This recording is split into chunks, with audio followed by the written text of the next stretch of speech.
This move boldly claims central space and opens diagonals for the queen and bishop, initiating many common opening systems designed to control the center and develop pieces actively. This is the Sicilian defense, a highly popular and aggressive response aiming to create an unbalanced pawn structure and fight for central control rather than mirroring white's pawn advance. This move immediately challenges black's flank pawn, aiming to open the center and create dynamic play, which is the fundamental idea behind the open Sicilian. By capturing the pawn on d4, black enters the main line of the open Sicilian, immediately challenging white's central pawn majority and aiming to create an unbalanced position. This move initiates the Alpine variation of the Sicilian defense, aiming to quickly establish central pawn control and potentially gain a space advantage by challenging black's d4 pawn.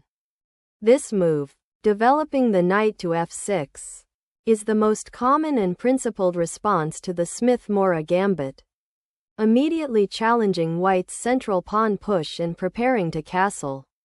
This move, 4e5, aims to gain space and disrupt black's development by forcing the knight to move, potentially creating a pawn majority in the center for white. This move is the most common and theoretically sound response in the Alpine variation of the Sicilian defense, directly challenging white's advanced e5 pawn and opening lines for black's pieces. This move, 5cx-d4, is the main line of the Grand Prix attack, establishing central pawn control and preparing to develop pieces actively. This move develops the knight, prepares to recapture the pawn on d4 if white plays nf3, and fights for central control, aligning with the typical strategic goals of the Sicilian defense. This move develops the knight to a natural square, reinforcing the central pawn on d4 and preparing to castle, which is a standard and solid continuation of the Sicilian defense. Alpine variation. This move, nxc3, resolves black's immediate central tension by exchanging a knight for a pawn, creating an isolated d-pawn for white and opening the c-file for black's rook development. White recaptures with the b-pawn to maintain a central pawn majority and prepare to develop the queen's bishop to a more active diagonal. This move develops the d-pawn to control central squares and challenge white's pawn center, opening lines for black's pieces. This developing move prepares to castle kingside and also supports the central pawn push, a key strategic idea in the Grand Prix attack variation of the Sicilian defense. This move reinforces the central pawn chain and prepares to develop the kingside, aiming to control the d5 square and potentially launch a pawn break later. This move prepares to develop the kingside knight to a more active square, typically g3 or f4, while also unblocking the way for the bishop on f1 to potentially move to g2 or h3. This move develops the bishop to a natural square, preparing to castle kingside and potentially supporting a later d5 pawn push to challenge white's central pawn structure. Castling kingside securely tucks the king away from the center and prepares to connect the rooks for future action along open files. Developing the bishop to d7 supports the pawn on e6 and prepares to castle queenside, a common maneuver in this pawn structure where white has doubled pawns on the c-file. This move, 11 f4, reinforces the e5 pawn and prepares to expand on the kingside, aiming to create attacking chances by opening lines against black's king. This move signals black's intent to fianchetto their king's bishop, aiming for control of the long dark squared diagonal and preparing to castle kingside, a common strategic theme in many Sicilian structures. This move aggressively pushes the kingside pawns, aiming to gain space and potentially launch an attack. but it weakens the king's position and neglects central control. This move prepares to challenge white's central pawn control and potentially develop the queen to a more active square, supporting future pawn pushes or knight maneuvers. This pawn thrust aggressively attacks black's kingside pawn structure, aiming to open lines for white's pieces and create attacking chances against the weakened king. This move is a critical decision to open the g-file, creating immediate tactical opportunities and forcing white to decide how to recapture and manage their pawn structure. This pawn capture opens the g-file and creates an immediate attacking opportunity against black's kingside pawn structure. This move recaptures the pawn with the e-pawn, opening the e-file for white's rook and creating a central pawn majority for black, but also temporarily weakens black's kingside pawn structure. Ing3 repositions the knight to a more active square, eyeing the weak dark squares on the kingside and preparing to support a potential kingside attack. The immediate kingside castling offers white's g4 gram5 pawn push less time to penetrate black's defenses and creates a dynamic counterplay opportunity on the queenside, utilizing the semi-open c-file. The move nxf5 forcefully challenges the enemy king's defense and opens up the g-file for potential attack, while simultaneously clearing the way for the rook to enter the game. This move develops the bishop to an active square, preparing to contest the d4 pawn and potentially support a kingside counterplay initiative for black. This prophylactic move tucks the king away from the d-file and potential discoveries along the g1a7 diagonal, preparing to develop the remaining pieces and reinforce the kingside. This move initiates a pawn storm on the kingside, aiming to dislodge white's king from its relatively safe position and create attacking chances against it. This move prepares to double rooks on the f-file, creating a strong attacking force against black's potentially exposed king. This move prepares to activate the rook on the open g-file, supporting the advance of the pawn and potentially creating attacking chances against white's king. This knight maneuver aims to provoke pawn weaknesses around black's castled king by forcing an advance on the kingside. The move defends the g7 pawn and prepares to contest the open f-file for control of this critical area. This move develops the bishop to a powerful attacking square, targeting black's king and preparing to coordinate with the knight on f5 to increase pressure on the kingside. This move re-centers the queen to a more active square, potentially preparing to contest the d-file or support an attack on the kingside, while also ensuring it is not vulnerable to the bishop on f5. This move repositions the bishop to a more active diagonal, aiming to control the dark squares and potentially support an advance of the g-pawn.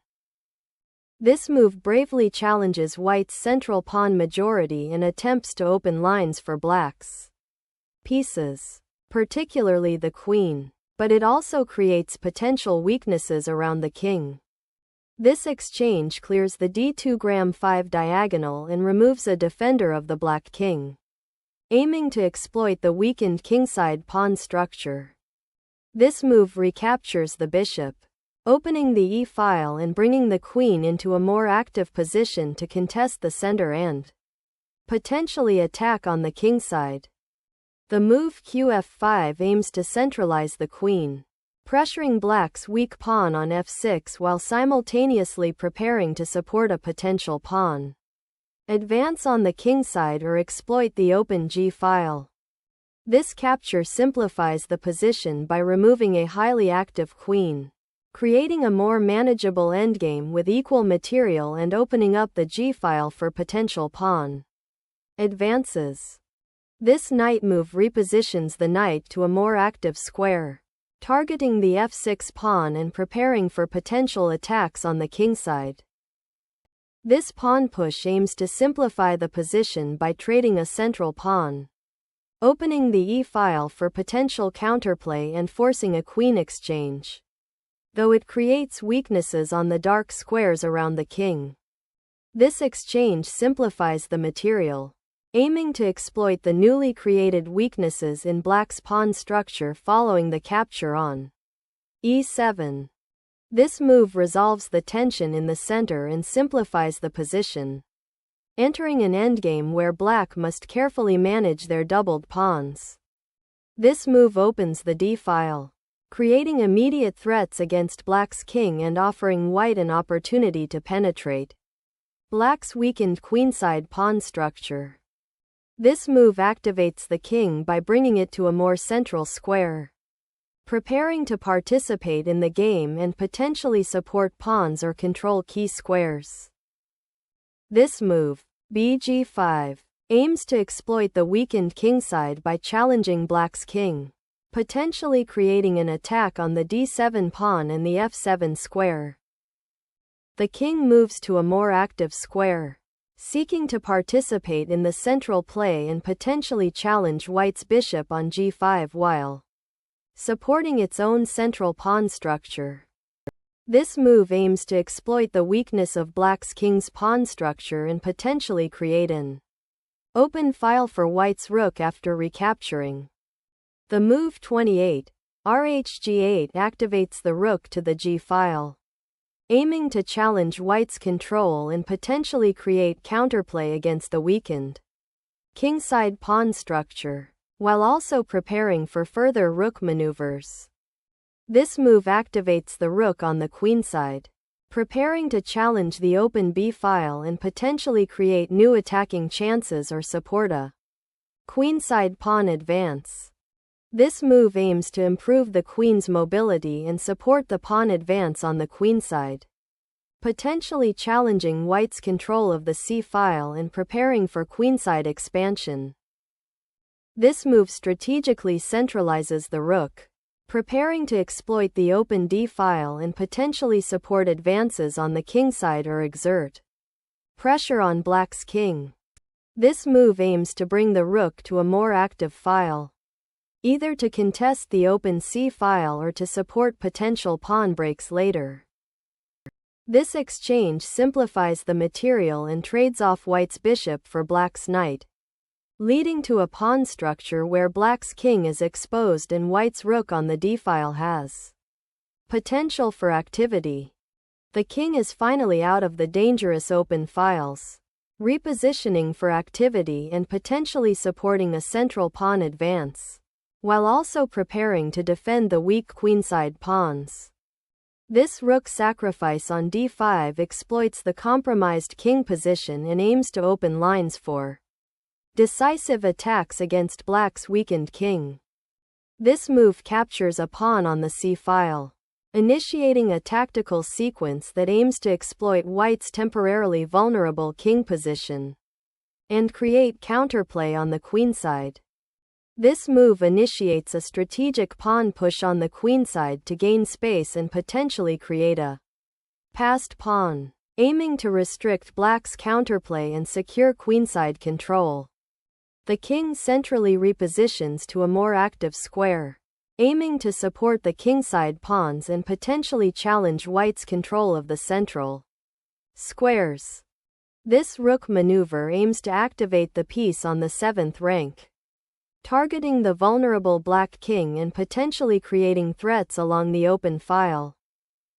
This move attempts to exploit the weakened kingside pawn structure and create threats against white's underdeveloped pieces, though it also risks overextension. This pawn advance aims to exploit the exposed black king and potentially create a passed pawn on the queenside, while also forcing black to react defensively. The capture opens the b-file for white's rook, potentially creating new attacking avenues against black's king and pawn structure. This rook move aims to reposition the piece to a more active file, potentially supporting further advances or creating threats against black's weakened king position. This move seeks to simplify the position into a more manageable endgame where white's rook on the 7th rank can exert significant pressure on black's weakened king. The rook now assumes an active position on the b-file, aiming to support the passed a pawn and potentially target weak pawns on the queenside. This move repositions the rook to the g-file, aiming to create immediate pressure on white's king and potentially support a pawn advance on the kingside. The rook's repositioning to the 7th rank aggressively targets black's pawn structure and potential weaknesses, while also creating opportunities for back rank threats. The king abandons its shelter on the queenside to seek more active participation in the endgame, aiming to support its remaining pawns and potentially attack white's weaknesses. The rook on a7 aggressively enters black's territory, aiming to exploit the weakened kingside and potentially create threats against the f-pawn or further control the 7th rank. The black king's active repositioning to d4 now directly challenges white's central pawns, aiming to create complications and potentially disrupt white's consolidated structure in the endgame. This move prepares to activate the rook on a7 by creating a clear path, while also potentially securing the kingside pawn structure and gaining space. This move aims to reposition the rook to an active file and potentially support a pawn push or create threats against white's king, while also defending against white's advanced pawns.